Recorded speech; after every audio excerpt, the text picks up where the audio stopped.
ॐ भूर्भुवः स्वः तत्सवितुर्वरेण्यं भर्गो देवस्य धीमहि धियो यो नः प्रचोदयात्। ओम शांति शांति शांति। नमस्कार दोस्तों, आज मैं आपके सामने यम और नचिकेता का संवाद सुनाऊंगा। ये जो संवाद है ये कठोपनिषद में आता है। नचिकेता ने यमराज से ब्रह्म ज्ञान के बारे में, आत्मविद्या के बारे में कुछ प्रश्न पूछे थे और यमराज ने उनका उत्तर दिया था। ये हमारे जो उपनिषदों का जो साहित्य है उसमें से बहुत ही महत्वपूर्ण जो संवाद माना गया है। अब सुनिए। एक बार श्रेष्ठ दानी तथा परम कीर्तिवान अरुण ऋषि के पुत्र उद्दालक मुनि ने विश्वजीत नामक यज्ञ करने का निश्चय किया था। इससे पहले वीडियो मैंने बनाया था, उसमें कहानी के रूप में था। अब ये जो है थोड़ा सा विस्तृत संवाद होगा कि जो ब्रह्म ज्ञान का जो पार्ट है वो इसमें है। इस यज्ञ में यज्ञकर्ता अपना सर्वस्व दक्षिणा के रूप में दान कर देता है। उद्दालक मुनि ने भी यह निश्चय किया कि उनके पास धन रूप में जितनी भी गाय हैं उन सबको वे दान कर देंगे। उद्दालक मुनि का एक पुत्र था जिसका नाम नचिकेता था। नचिकेता यद्यपि अभी कुमार ही था, अर्थात वह आयु में बहुत छोटा था, तथापि उसके भीतर सत्य के प्रति श्रद्धा थी और वह विचारशील था।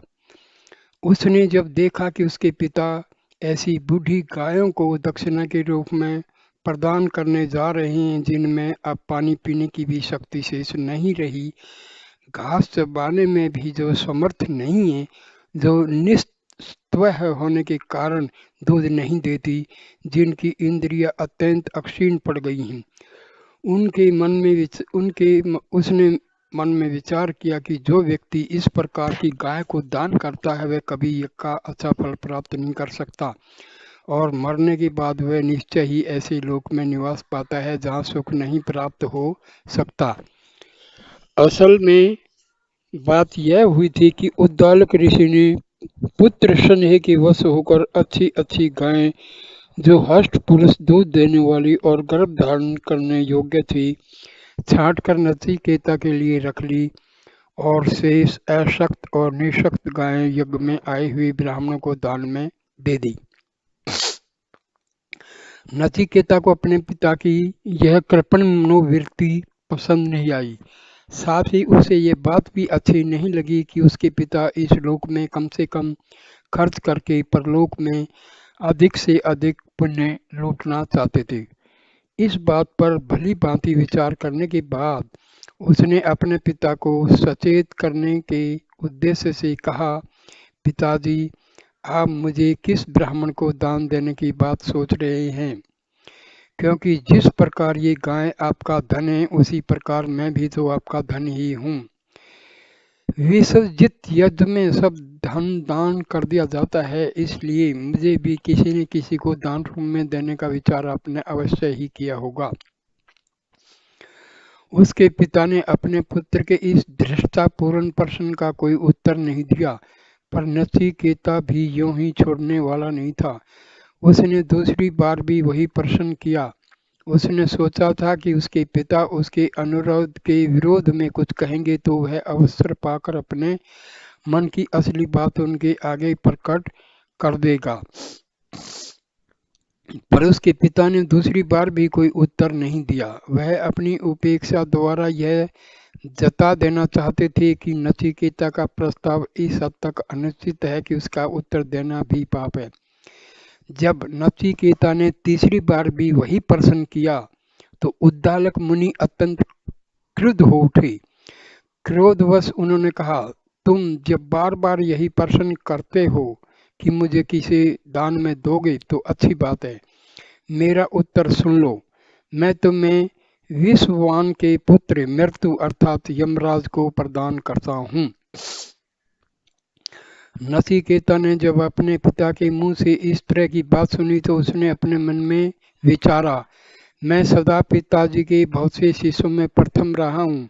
यह हो सकता है कभी कभी मुझ में मध्यम श्रेणी के शिष्यों के गुण भी पाए जाते रहे हों, पर अधम में मैं कभी नहीं रहा हूँ। तब पिताजी ने किस कारण मुझे यमराज के हाथ सौंपने की बात सोची।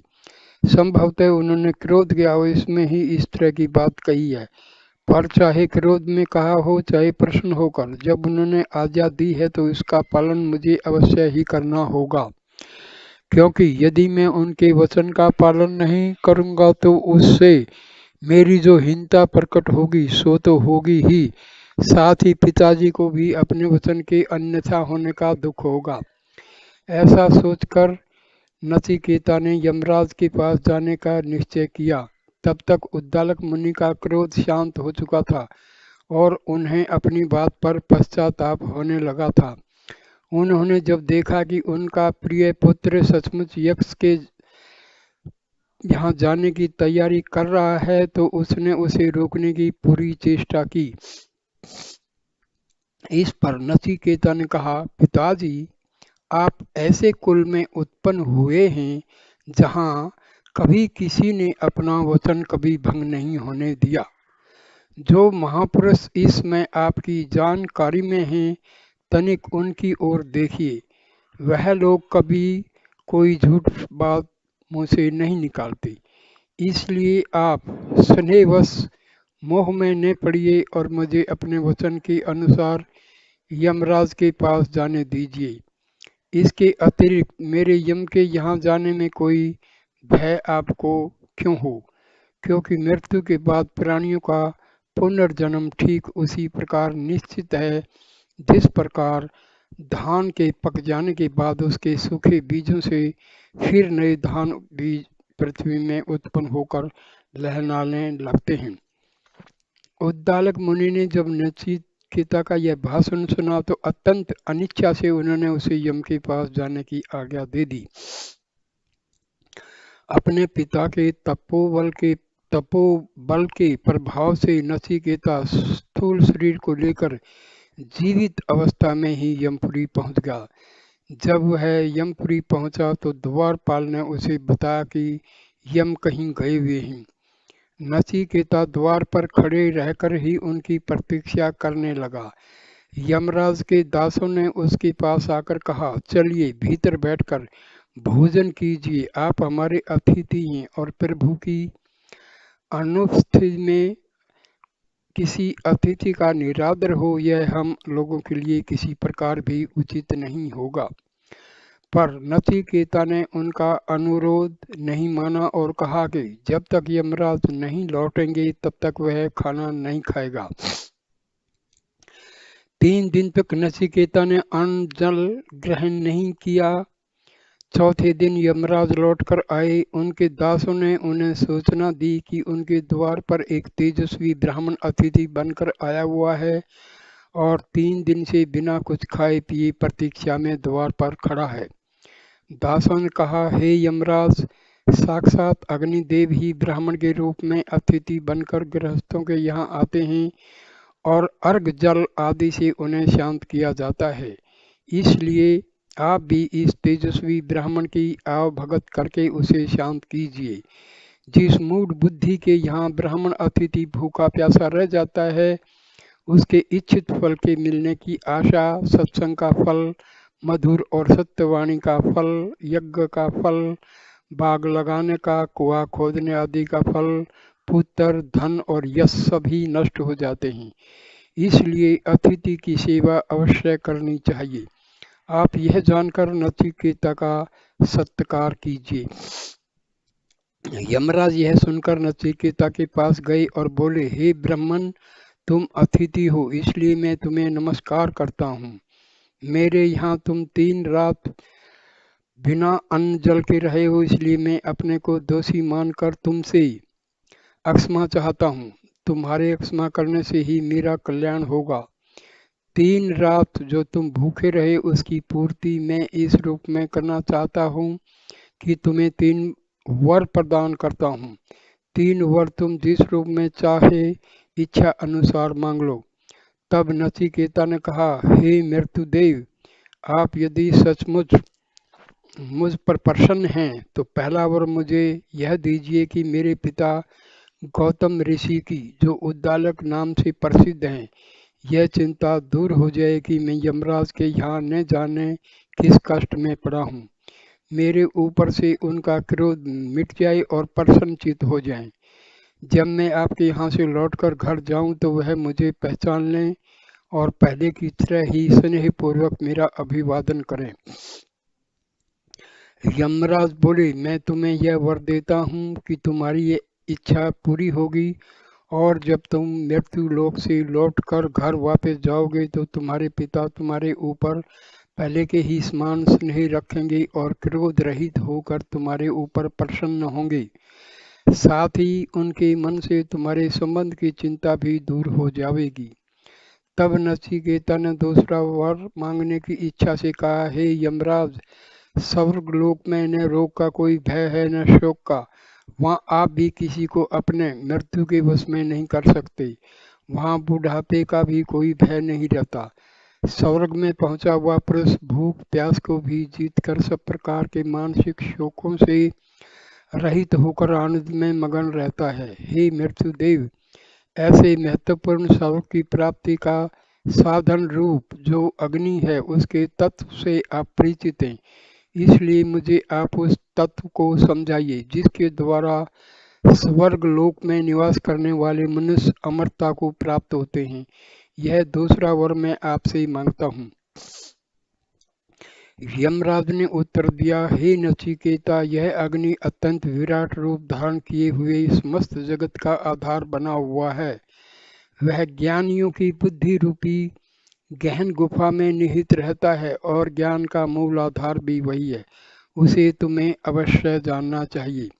इसके बाद यमराज ने अग्नि विद्या का विस्तार के साथ वर्णन करके नचिकेता को उसके महत्व समझा दिया। नचिकेता जब समझ गया तो उसने यम की बताई हुई बातें ज्यों की त्यों दोहरा दी। इससे यम को बड़ी प्रसन्नता हुई और उसने पूर्वोक्त 3 वरों के अतिरिक्त एक और वर देते हुए कहा, हे नचिकेता, मैं तुम्हारी तीक्ष्ण बुद्धि से प्रसन्न होकर तुम्हें यह वर भी देता हूँ कि स्वर्ग की साधना रूप अग्नि तुम्हारे नाम से नचिकेता कहलाएगी। इसके अतिरिक्त मैं तुम्हें मणियों की एक माला भी उपहार के रूप में देता हूँ, इसे तुम ग्रहण करो। नचिकेता ने मणियों की माला केवल इसलिए ग्रहण कर ली कि ग्रहण न करके वह यम का अनादर नहीं करना चाहता था। उसके बाद यम ने कहा, हे सौम्य, अब तुम तीसरा वर मांगो। नचिकेता तीसरा वर मांगता हुआ बोला, हे यमराज, जब मनुष्य मरता है तब उसकी क्या स्थिति होती है, इस संबंध में ज्ञानियों के मन में भी बराबर संदेह बुद्धि पाई गई है। कोई कहते हैं कि शरीर नष्ट हो जाने पर भी आत्मा वर्तमान रहती है, और कुछ लोगों का कहना है कि शरीर, इंद्रिय, मन और बुद्धि के अतिरिक्त आत्मा नाम के किसी भी तत्व का कोई अस्तित्व नहीं है। इस आत्मा का ज्ञान वास्तव में न तो किसी प्रत्यक्ष प्रमाण द्वारा प्राप्त हो सकता है न अनुमान द्वारा, और उसके ज्ञान के बिना परम पुरुषार्थ की प्राप्ति नहीं हो सकती। इसी कारण मैं तीसरा वर यह चाहता हूँ कि आप मुझे इस गूढ़ विषय की शिक्षा दें और आपकी दी हुई शिक्षा द्वारा मैं उस गहन ज्ञान को प्राप्त कर सकूं। यम ने जब नचिकेता की इस तरह की प्रार्थना सुनी तो उन्होंने पहले इस बात की परीक्षा लेनी चाहिए कि वह वास्तव में आत्मा संबंधी ज्ञान का उपयुक्त पात्र है या नहीं। उन्होंने इसी उद्देश्य से कहा, हे नचिकेता, इस आत्म तत्व के संबंध में एक समय देवताओं को संदेह हुआ था, तब मनुष्यों के संबंध में कहना ही क्या है। यह आत्म तत्व वास्तव में अत्यंत सूक्ष्म है और सहज में जानने योग्य नहीं है। आत्म ज्ञान विषयक वर मांगकर तुम मुझे इस तरह जित मत करो, जिस प्रकार कोई साहूकार किसी ऋण चुकाने में असमर्थ व्यक्ति को करता है। ईश्वर को मेरी इच्छा पर ही छोड़ दो। यम की इस तरह की बात सुनकर नचिकेता के मन में बड़ा दुख हुआ और क्षोभ हुआ। उसने कहा, हे धर्मराज, आप स्वयं कहते हैं कि यह विषय ऐसा है जिसके संबंध में देवता भी भ्रम में पड़ गए थे। इसलिए इस तत्व को जानने की उत्सुकता मेरे मन में और बढ़ गई है। मेरे भाग्य से आपके समान अद्वितीय ज्ञानी मुझे प्राप्त हो गए हैं और आत्मा विषयक ज्ञान से अधिक कल्याणकारी दूसरा कोई ज्ञान नहीं है। ऐसी दिशा में मैं आपसे प्रार्थना करता हूँ कि आप मुझे अवश्य आत्म तत्व से परिचित करावें। यम ने देखा कि नचिकेता का आग्रह सच्चा है और वह मन ही मन इस बात के लिए उसे सराहने लगे, पर फिर भी उसकी पूर्ण परीक्षा लेने के उद्देश्य से उन्होंने कहा, हे सौम्य, तुम्हारी इस प्रार्थना को पूरा करना बहुत कठिन काम है। हम तुमसे अनुरोध करते हैं कि तुम कोई दूसरा वर मांग लो। 100 वर्ष की आयु वाले बेटे और पोते मांग लो। असंख्य गाय, हाथी, घोड़े आदि पशुओं को मांग लो। जितना धन, रतन, सोना आदि चाहिए वह भी मांग लो। विशाल पृथ्वी का साम्राज्य मांग लो। और यदि तुम यह सोचो कि तुम्हारी आयु छोटी है और अपार धनराशि तथा विशाल साम्राज्य का भोग करने के लिए दीर्घायु चाहिए, तो मैं तुम्हें यह वर देता हूँ कि तुम जितने वर्षों तक जीना चाहो अपनी इच्छा अनुसार दीर्घ काल तक जीवित रहोगे। यदि तुम स्वर्ग की समस्त संपत्ति चाहते हो तो वह भी तुम्हें देने के लिए मैं तैयार हूँ, पर यह प्रश्न मत पूछो कि आत्मा का रहस्य क्या है। पर नचिकेता अपनी बात पर अड़ा रहा। उसने कहा, यह सब अपार धन संपत्ति और ऐश्वर्य भोग के संपूर्ण साधन लेकर मैं क्या करूँगा। ये सब अमूल्य पदार्थ नश्वर हैं और इस बात का भी ठिकाना नहीं है कि ये सब कल तक भी शिथिल रह पाएंगे या नहीं। ऐश्वर्य की ये सब सामग्रियां मनुष्य के तेज को नष्ट करती हैं, हमें हीन बल बनाती हैं, उसके मन और मस्तिष्क की समस्त शक्तियों को अक्षीण कर देती हैं। भोग से कभी किसी की तृप्ति नहीं होती। जितना सुख भोग करते जाओ उतना ही अधिक तृष्णा भी बढ़ती चली जाती है और यह आत्मशोषी तृष्णा एक क्षण के लिए भी भोगार्थी मनुष्य को चैन नहीं लेने देती और फिर एक न एक दिन भोग की अवधि अवश्य ही समाप्त हो जाएगी, चाहे आप कितनी ही दीर्घायु मुझे प्रदान करें। इसलिए यह सारी संपदा, ये सब हाथी, घोड़े, रथ, नाचने वाली अप्सराएं, धन, रतन आप अपने ही पास रखें। मेरा चित्त इन सब की ओर तनिक भी नहीं झुकता। आपके समान ब्रह्म ज्ञानी को पाकर मैं यदि इन सब असार और अनित्य वस्तुओं को लेकर घर लौटूं, तो मेरे समान मूर्ख भी कोई दूसरा न होगा। इसलिए आपसे आग्रह है कि आप उसी कठिन, निगूढ़ और सूक्ष्म आत्म तत्व की शिक्षा मुझे दें। मेरा विश्वास है कि उसी से मेरा परम कल्याण होगा, अपार संपदा की प्राप्ति से कदापि नहीं। यम ने नचिकेता की जब इस प्रकार की दृढ़ता, मति, धीरता और भोग्य विषयों के प्रति अनासक्ति देखी तो वह अत्यंत विस्मित और साथ ही पुलकित हुए। उन्होंने हर्षित मन से नचिकेता को उपदेश देते हुए कहा, मनुष्य के जीवन के विकास के लिए दो पथ हैं, एक श्रेय और दूसरा प्रेय।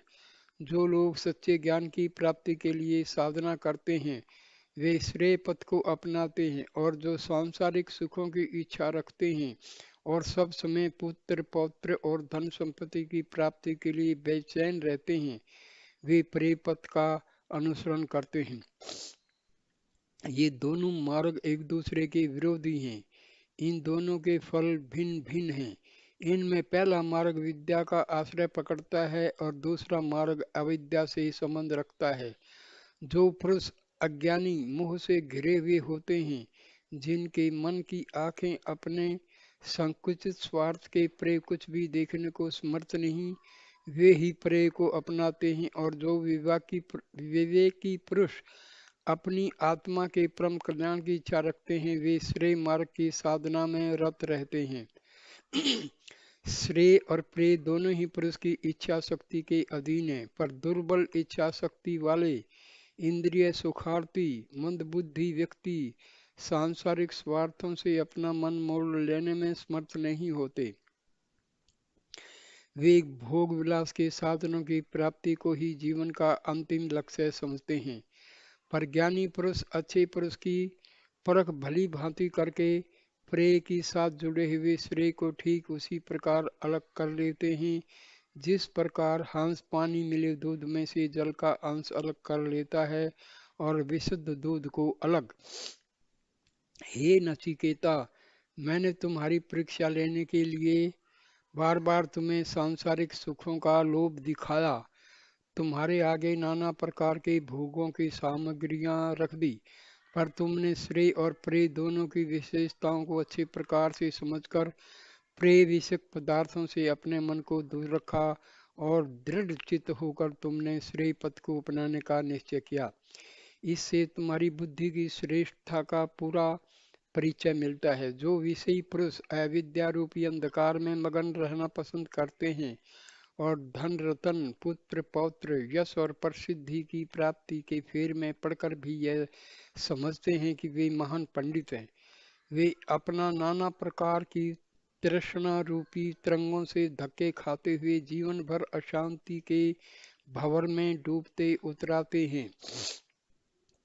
एक अंधा जिस दूसरे अंधे को पथ सुझाता है, उसी प्रकार वे झूठे पांडित्य के अभिमान व्यक्ति स्वयं भी अज्ञान के गड्ढे में गिरते हैं और अपने साथ के दूसरे लोगों को भी ले डूबते हैं। ऐसे लोग समझते हैं कि अच्छे अच्छे भोजन पदार्थों को खाना, अच्छे अच्छे पेय पदार्थों को पीना, धन रत्न का संग्रह करना और उसे अपनी संतान के लिए छोड़ जाना, यही सब परम पुरुषार्थ है। इंद्रियों की अनुभूति के परे भी कोई स्थायी चेतना है, जड़ शरीर के अतिरिक्त भी कोई अव्यक्त अनुभूति वर्तमान है। इस बात पर ऐसे मूढ़मती पुरुष विश्वास नहीं करते। आत्मा संबंधी आलोचना को वे अभागे हंसी में उड़ा देने की चेष्टा करते रहते हैं। ऐसे लोग बार बार जन्म मरण के चक्कर में पड़कर अनंत दुखों को भोगते रहते हैं, सुख का अनुभव करते हैं। संसार में अधिकतर ऐसे ही पुरुष पाए जाते हैं जो प्रेय की प्राप्ति के पीछे पड़े रहते हैं। कारण यह है कि प्रेय का फल आरंभ में बहुत ही मीठा, सुखद और प्यारा लगता है, पर मोहवश अज्ञानी लोग यह नहीं देख पाते कि उसका स्वाद अंत में बहुत ही कड़वा होता है और परिणाम विष के समान होता है। श्रेय की इच्छा करने वाले व्यक्ति बहुत ही कम संख्या में होते हैं, क्योंकि इसका फल आरंभ में बहुत ही कड़वा और दुखद जान पड़ता है, पर परिणाम में वह अमृत के समान होता है।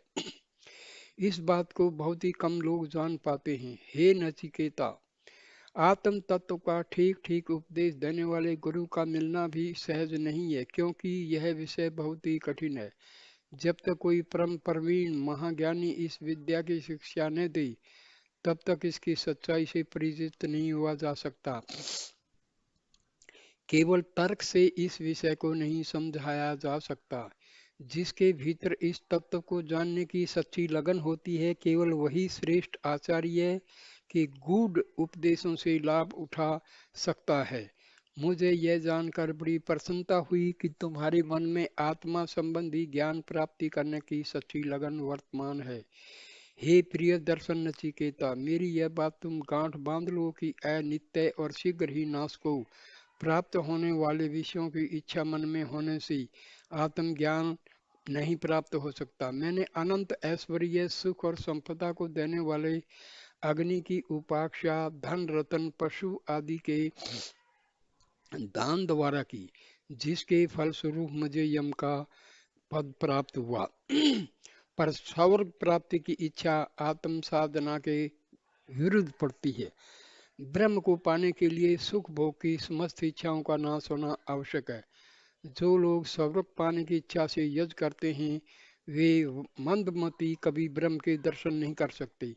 मैं समस्त यज्ञों का फल तुम्हें देता था, पर तुमने उन सब पदार्थों को अनित्य जानकर त्याग दिया और धीरता के साथ तुम श्रेय मार्ग की इच्छा करते रहे हो। तुम्हारे चित्त की इस दृढ़ता की जितनी प्रशंसा की जाए थोड़ी है। वत्स, मुक्ति चाहने वाले पुरुष को न सांसारिक सुखों की प्राप्ति से हर्षित होना चाहिए, न उसके नष्ट होने से दुखी। केवल आत्म कल्याण की चिंता उनके मन में होनी चाहिए, तभी उन्हें ब्रह्म लाभ हो सकता है। हे नचिकेता, मुझे विश्वास हो गया है कि तुम ब्रह्म प्राप्ति के अधिकारी हो, क्योंकि तुम सब प्रकार के सांसारिक सुखों के प्रति उदासीन होकर सच्ची भावना से आत्म कल्याण के लिए उत्सुक हुए हो। यमराज का इस प्रकार का ज्ञान उपदेश सुनकर नचिकेता ने कहा, यदि आप मुझे सचमुच आत्मा संबंधी ज्ञान का अधिकारी समझते हैं, तो कृपा करके मुझे उस परम तत्व से भली भांति परिचित कराइए, जो धर्म और अधर्म, कार्य और कारण, भूत और भविष्य, इन सब से परे है। आप उसके मर्म को समझे हुए हैं, इसलिए मुझे भी उसका बोध कराइए। यमराज बोले, यह ओम का रूप ब्रह्म या आत्मा अनादि और अनंत है। इसका न जन्म होता है, न यह कभी मृत्यु को प्राप्त होता है। यह नित्य है, इसका कभी अक्षय नहीं होता। शरीर का नाश होने पर भी इसका कभी नाश नहीं होता। किसी के शरीर की हत्या करने वाला यदि यह माने कि मैंने आत्मा का विनाश कर दिया, और यदि कोई किसी के शरीर को मरण दिशा में देखकर यह सोचता है कि उसकी आत्मा नष्ट हो गई, तो ये दोनों भ्रम में पड़े रहते हैं। यह विकार रहित अविनाशी तत्व न किसी का विनाश करता है, न स्वयं विनिष्ट होता है। इस आत्मा का ज्ञान न वेदों के अध्ययन से, न उपदेश सुनने से, न कोरी बुद्धि से प्राप्त होता है। केवल सच्ची साधना से ही उसे पाया जा सकता है। जो पुरुष पाप कर्मों में लिप्त रहते हैं, जो इंद्रियों के वश में होकर सदा अस्थिर और अशांत रहते हैं, जो सांसारिक भोगों में डूबकर साधना के पथ पर पांव रखने की प्रवृत्ति नहीं रखते, वे कभी आत्मा के सच्चे स्वरूप को नहीं समझ पाते। पर जो लोग शांत चित्त होकर चंचल इंद्रियों के वश में नहीं होते और अपनी धुन के पक्के होते हैं, वे परम ज्ञान द्वारा उसकी यथार्थता से परिचित हो जाते हैं। अग्नि की उपासना द्वारा यज्ञ आदि अनुष्ठानों को करते हुए फल प्राप्ति की इच्छा न रखकर उदासीन भाव से समस्त सांसारिक कर्मों को करते रहना चाहिए, और साथ ही उन सब लौकिक कर्म कांडों के परे जो सर्वव्यापी अविनाशी ब्रह्म तत्व है उसे समझने का पूरा प्रयास करते रहना चाहिए। आत्मा को रथी समझो और शरीर को रथ। इंद्रियों को इस शरीर रूपी रथ के घोड़े समझो, क्योंकि जिस प्रकार घोड़े रथ को खींचते रहते हैं, उसी प्रकार इंद्रियां भी शरीर को नाना प्रकार के व्यापारों के लिए इधर उधर खींचती रहती हैं। मन इन इंद्रिय रूपी घोड़ों की लगाम है, क्योंकि मन की प्रवृत्ति जिस ओर होती है, इंद्रियां उसी ओर दौड़ती हैं। मन की प्रवृत्तियों को भी निश्चित रूप से परिचालित करने वाली जो बुद्धि है, उसे सारथी जानना चाहिए, क्योंकि जिस प्रकार सारथी जानता है कि उसे किस ओर जाना है और उसी हिसाब से लगाम को इधर उधर घुमाता है, उसी प्रकार बुद्धि भी मन को अनिश्चित रूप से इधर उधर भटकने न देकर कुछ निश्चित दिशाओं की ओर प्रेरित करने में समर्थ है। पर यदि बुद्धि रूपी सारथी चतुर नहीं होता, प्रवृत्ति और निवृत्ति के भेद को नहीं जानता, तो मन रूपी लगाम सब समय ढीली पड़ी रहती है, और ऐसे सारथी के इंद्रिय रूपी घोड़े उसके वश में न रहकर बंधनहीन उच्छृंखल अवस्था में उधर उधर भटकते रहते हैं। पर यदि बुद्धि रूपी सारथी समझदार होता है, तो वह सावधानी से मन रूपी रास को अपने हाथों में लिए रहता है, और उसके इंद्रिय रूपी घोड़े भी उसके वश में रहते हैं, अर्थात नाना प्रकार के विषय भोगों के लिए आतुर होकर भटकते नहीं रहते। ऐसा चतुर और संयमी सारथी जिस रथी का होता है, अर्थात जो व्यक्ति अपनी बुद्धि से अपने मन और इंद्रियों को अपने वश में रखता है, वह अविनाशी ब्रह्म का सच्चा रूप जानकर साधना द्वारा उसी में लीन हो जाता है। रूप रस आदि इंद्रियों के भोग्य विषय इंद्रियों से श्रेष्ठ हैं, क्योंकि इंद्रियां उन विषयों के वश में रहती हैं, न कि वे इंद्रियों के वश में। उन विषयों की अपेक्षा मन बड़ा है, क्योंकि वह उन विषयों के स्वरूप को ग्रहण करने में समर्थ है। मन से भी बुद्धि बड़ी है, क्योंकि वह मन की प्रवृत्तियों को परिचालित करता है। आत्मा बुद्धि से भी बड़ी है, आत्मा से भी बड़ा है पर ब्रह्म परमात्मा, उससे बड़ा और कोई नहीं है। सृष्टि के समस्त तत्व अंत में उसी की ओर जाते हैं, इसलिए वह उसकी परम गति है। वह परमात्मा सृष्टि के अणु परमाणु में वर्तमान न होते हुए भी अज्ञान और अविद्या द्वारा ढका होने से प्रकाशित नहीं होता, पर जो सूक्ष्म दृष्टि ज्ञानी पुरुष हैं, वे अपनी विकार रहित सूक्ष्म बुद्धि के प्रभाव से उसे देख लेने में समर्थ होते हैं। ज्ञानी लोग वाणी को मन में, मन को बुद्धि में, बुद्धि को आत्मा में और आत्मा को परमात्मा में विलीन करके परम पद को प्राप्त होते हैं। हे नचिकेता, जो लोग अज्ञान और मोह की नींद में मगन होकर सोए हुए हैं, उन लोगों के लिए मेरा यह संदेश है। उठो, जागो, श्रेष्ठ ज्ञानियों को प्राप्त कर आत्मा के गुण तत्व को समझो। आत्म साधना का मार्ग छुरे की पैनी धार के समान बड़ा ही दुर्गम और कठिन है। उसे पार करने के लिए कमर कसकर खड़े हो जाओ। नचिकेता तन्मय होकर यमराज का सदुपदेश सुन रहा था। उसने कहा, हे यमराज, आपकी ज्ञान भरी बातों से मेरे भीतर की आंखें बहुत कुछ खुल गई हैं, पर अब भी मुझे पूरा संतोष नहीं हुआ। आप अपने अमृत के समान प्रवचनों को मुझे सुनाते चले जाइए। इंद्रियों के मूल प्रवृत्ति क्या है, आत्म साधना में वे कहाँ तक बाधक हैं और कहाँ तक साधक, यह विषय मुझे और अच्छी तरह समझाइए। यमराज बोले, हे नचिकेता, इंद्रियों का झुकाव सदा बाहर की ओर रहता है, इसलिए वे केवल बाहरी विषयों का ही अनुभव कर पाती हैं, अंतरात्मा की विशेषता से परिचित नहीं हो पाती। इस कारण विवेकी पुरुष इंद्रियों की समस्त प्रवृत्तियों को अपने वश में करके उन्हें बाहर की ओर न जाने देकर भीतर की ओर खींच लेते हैं। इस प्रकार वे अंतरात्मा के स्वरूप का ध्यान करने में समर्थ होते हैं। जो मंदमती होते हैं, वे इंद्रियों की राह ढीली करके उन्हें बाहर विषयों की ओर दौड़ाते रहते हैं और रोग शोक बुढ़ापा और मृत्यु के मोह बंधन में बंध कर अनंत दुख पाते हैं। वे चिर जीवन सुख दुख संयोग और विवेक के चक्कर में पड़े रहते हैं।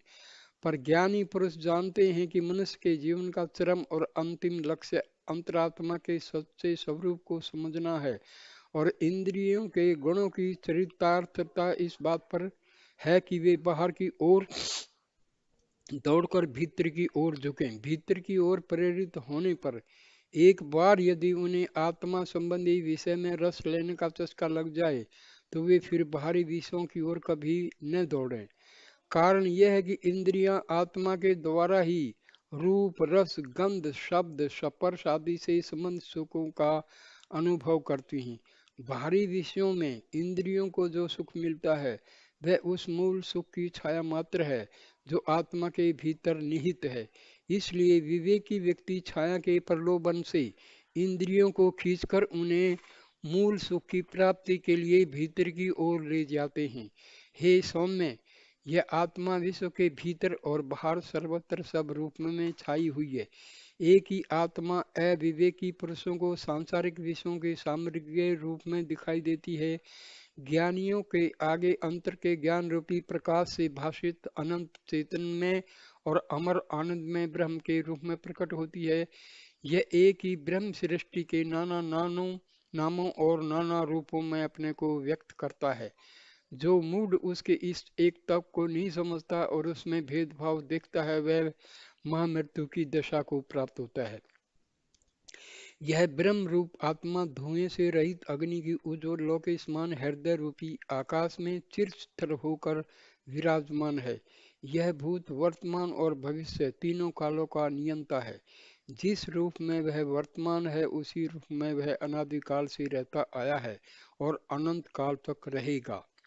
हे गौतम, जैसा शुद्ध स्थान में बरसा हुआ जल वैसा ही शुद्ध एक रस और एक रूप होता है, वैसे ही ज्ञानी पुरुष की दृष्टि में आत्मा एक रूप होती है, चाहे वह हृदय आकाश में स्थित हो, चाहे सांसारिक कर्म कांडों और बाहरी विषयों के रूप में।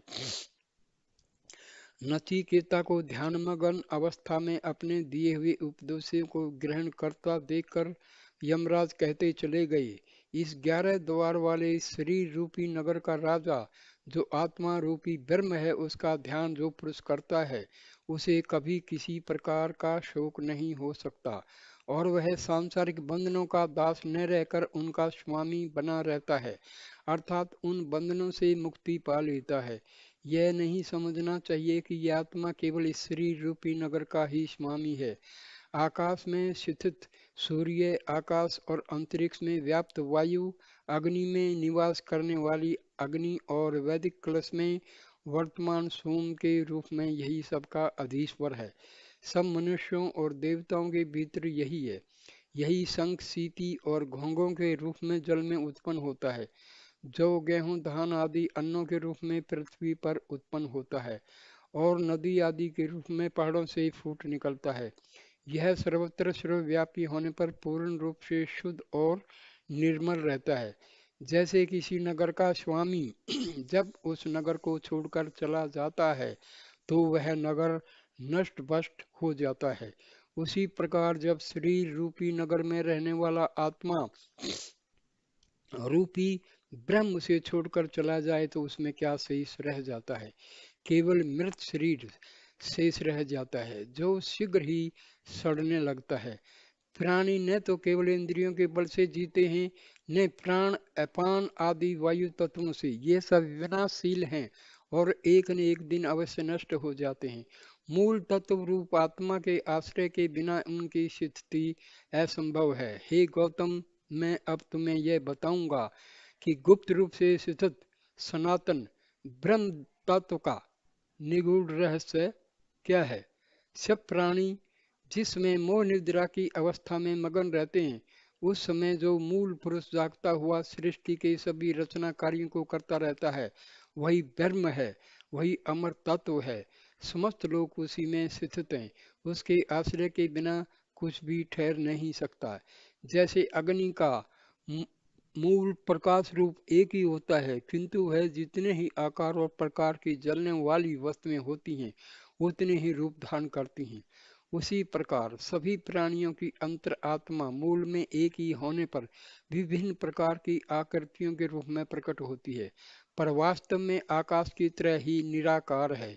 जिस प्रकार एक ही वायु जगत में व्याप्त होकर प्राण, अपान आदि के भेद से नाना रूप धारण करता है, उसी प्रकार एक ही मूल आत्मा भिन्न भिन्न प्राणियों के भीतर प्रवेश करके विभिन्न प्रकारों में प्रकट होती है। जिस प्रकार सब लोगों का चक्षु रूप सूर्य अच्छे बुरे शुद्ध अशुद्ध सभी प्रकार की वस्तुओं पर समान रूप से अपना प्रकाश फैलाता है पर किसी से लिप्त होता, उसी प्रकार समस्त प्राणियों के अंतर में स्थित आत्मा सर्वव्यापी होने पर जगत के सुख दुख आदि से लिप्त नहीं होती। इस प्रकार का इस प्रकार का जो सबका परिचालक और सबकी अंतरात्मा है, जो अपने एक रूप से अनेकों रूप की सृष्टि करता है, उस ब्रह्म को जो ज्ञानी अपने में स्थित देखते हैं, केवल उन्हीं को अनंत सुख प्राप्त होता है, दूसरों को नहीं।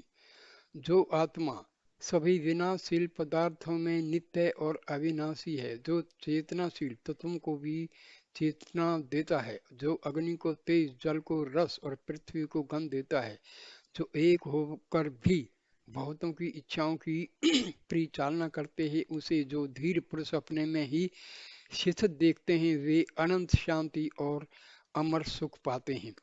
सांसारिक विषयों में लिप्त होने वाला व्यक्ति उस परम सुख को पाना तो दूर उसकी कल्पना तक नहीं कर सकता, पर जो ब्रह्मज्ञानी विषय वासनाओं के प्रति पूर्ण उदासीन होकर उसके ध्यान में मगन रहते हैं, वे उस सुख का पूर्ण रूप से अनुभव करते हैं। नचिकेता ने यमराज से पूछा, जिस ब्रह्म तत्व के ज्ञान से परम सुख प्राप्त होने की बात आपने कही है, उसके संबंध में मैं किस प्रकार यह जान सकता हूँ कि वह सदा प्रत्यक्ष रूप से प्रज्वलित होती रहती है या नहीं? क्या कोई प्रकाश ऐसा भी है जो उस परम तत्व को हमारे आगे प्रत्यक्ष कर दे? यमराज ने उत्तर दिया, उस परम तत्व को न तो सूर्य अपने तेज से प्रकाशित कर सकता है, न चंद्रमा और तारे ही उसे आलोकित कर सकते हैं। फिर अग्नि की तो बात ही क्या है। ये प्रकाश तत्व सूर्य, चंद्र, अग्नि आदि उसी मूल प्रकाश स्वरूप आत्मा की अमर ज्योति से ही प्रकाशित होते हैं। उसी के प्रकाश से विश्व के स्वरूप चराचर प्रकाशित हो रहे हैं। हे नचिकेता, इस संसार में जो कुछ भी वर्तमान है वह सब प्राण रूप ब्रह्म से ही उत्पन्न हुआ है, और उसी की प्रेरणा से ही विश्व के सारे नियम चक्कर चल रहे हैं। इसी ब्रह्म के वज्र से भी कठोर शासन के भय से सूर्य, चंद्रमा, तारा गण आदि युक्ति है। अनंत जगत नित्य नित्य या नियमित रूप से अपने कार्यों में लगा हुआ है। इसी के भय से अग्नि जलाने का काम करती है, सूर्य तपाने का काम करता है, और इसी के भय से इंद्र, वायु और मृत्यु दौड़ते रहते हैं। जैसे दर्पण में अपना प्रतिबिंब दिखाई देता है, उसी प्रकार निर्मल बुद्धि में आत्मा के दर्शन होते हैं। इस आत्मा का रूप प्रत्यक्ष दर्शन का विषय नहीं है। स्थूल दृष्टि से इसको देखना असंभव है, पर जब साधक अपनी बुद्धि को संशयों से रहित करके शुद्ध बना लेता है, तब वह मन में प्रकाशित हो जाता है। इस आत्मा का स्वरूप जान लेने पर मनुष्य अमरता को प्राप्त हो जाता है। जब मन सहित पांचों इंद्रियां अपने अपने कर्मों से निवृत्त होकर शिथिल हो जाती हैं, अपने अपने विषयों के प्रति विमुख होकर आत्मा की ओर चली जाती हैं, तो बुद्धि भी किसी प्रकार की चेष्टा करना छोड़ देती है।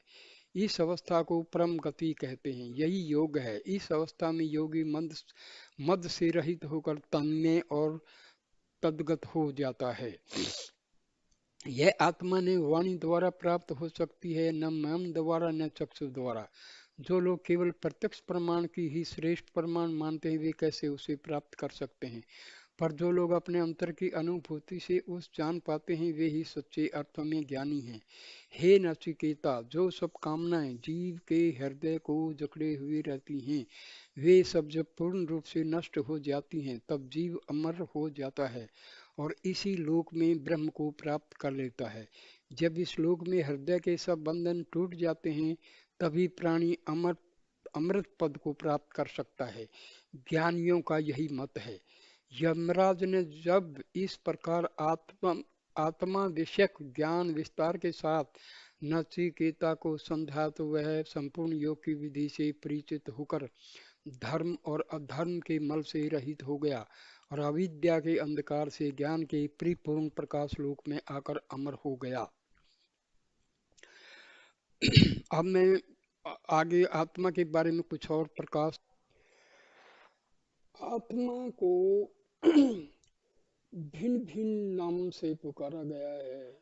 इंग्लिश में इसको हम कॉन्शियसनेस, सेल्फ, आत्मा, रूह, बहुत से नामों से पुकारा जाता है। आत्मा का ना जन्म होता है ना मृत्यु होती है, ये अजन्मा है। ये कोई इसका रूप नहीं होता। ये ना जवानी है, ना बुढ़ापा है, ना बचपन है, और ना ही मतलब इसकी मौत होती। तो आत्मा को अजन्मा, अजर, अमर कहा गया है। इसी तरह से आत्मा जो है सर्वव्यापक है, सर्वशक्तिशाली है और सर्वज्ञ है। अब जब आत्मा शरीर को धारण कर लेती है, तो इसका नाम होता है जीवात्मा। क्योंकि ये जो है आत्मा प्राण के साथ मिलकर रहती है, तो जीव आत्मा। जब शरीर से आत्मा निकल जाए तो हम कहते हैं मौत हो गई। प्राण निकलो, आत्मा निकलो, क्योंकि जहाँ पर प्राण है वहीं पर आत्मा है, जहाँ पर आत्मा है तो प्राण है। तो जो मौत होती है तो प्राण और आत्मा दोनों साथ साथ निकल जाते हैं। तो देखिए जो हमारा शरीर है इसके अंदर आत्मा की उपस्थिति है। इस आत्मा से विचार पैदा होते हैं। इन विचारों से मन और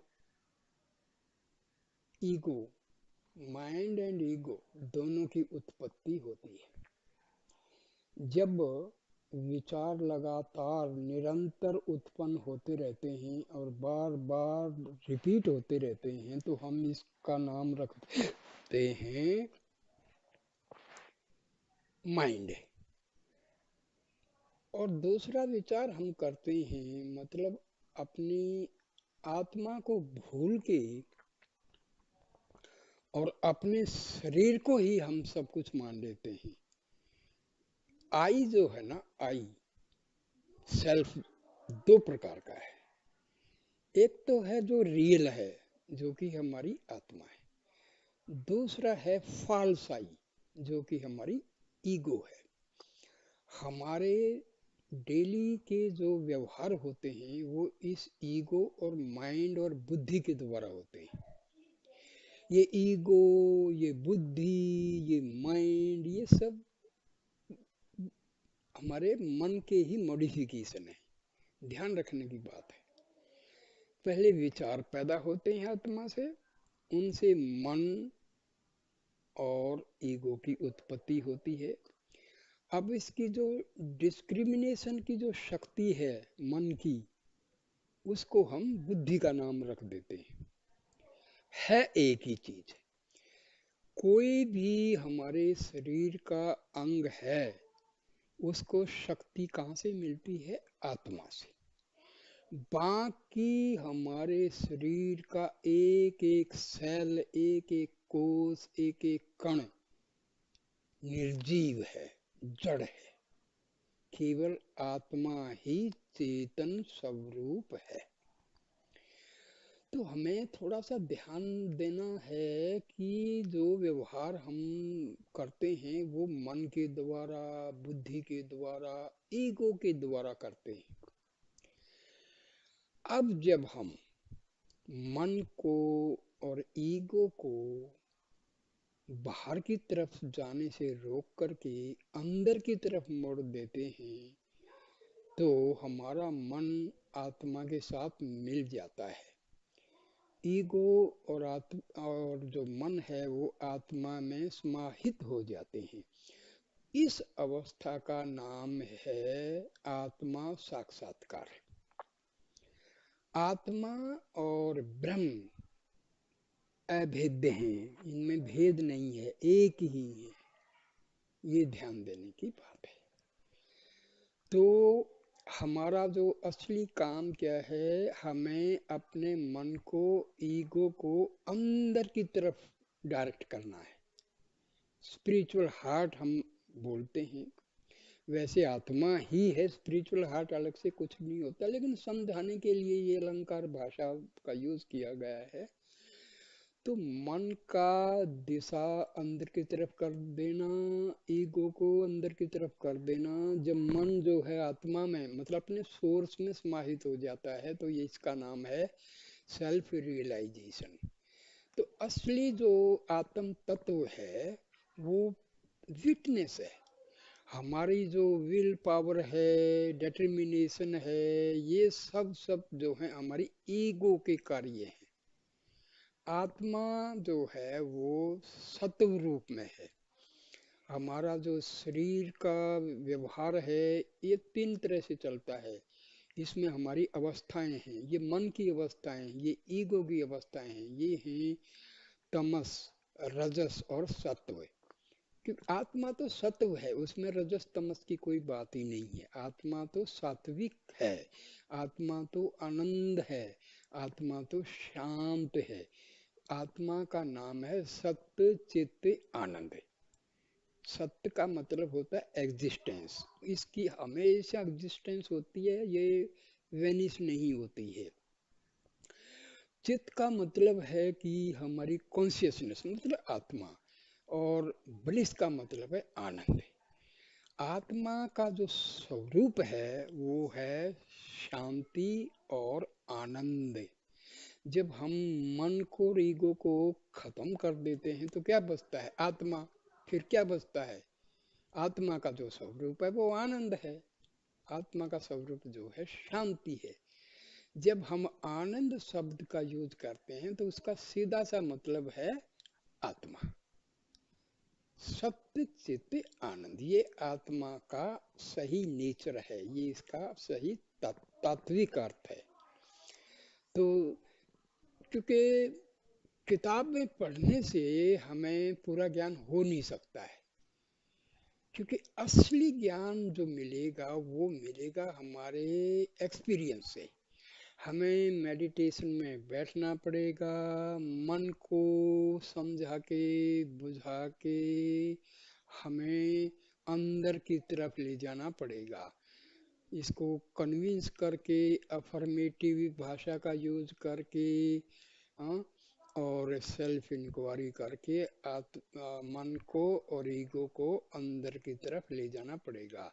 आहिस्ता आहिस्ता आहिस्ता जब मन जो है स्पिरिचुअल हार्ट में पहुंच जाता है तो ये आत्मा में समाहित हो जाता है, और तब हमें आनंद की अनुभव होती है, सच्ची शांति की अनुभूति होती है।